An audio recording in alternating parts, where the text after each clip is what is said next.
Ce matin, certains vont continuer l'école à la maison, d'autres iront en classe pour de bon, mais par petits groupes. Voilà 2 semaines que l'école a repris un peu partout en France. L'idée, c'était surtout de ne pas perdre le lien avec les élèves les plus en difficulté. Malheureusement, selon l'enquête de Victor Delande, la mission est très loin d'être accomplie. Les décrocheurs ont décroché pour de bon.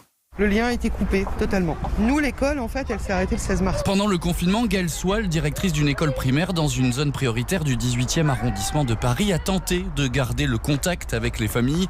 En vain, elle n'a plus aucune nouvelle de 50 élèves sur les 200 que compte son établissement.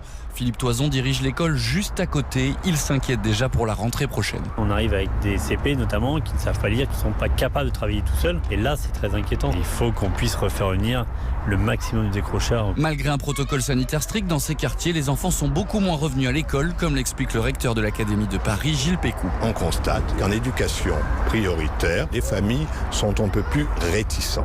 Cette peur du virus creuse un peu plus le fossé. Dans la plupart des arrondissements parisiens, 21% des élèves ont repris le chemin de l'école, contre seulement 12% dans les zones d'éducation prioritaire.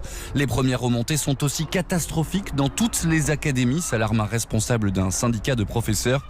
Les décrocheurs ont perdu des habitudes de travail pendant le confinement, poursuit-il. S'ils ne reviennent pas très vite en classe, ça pourrait être dramatique.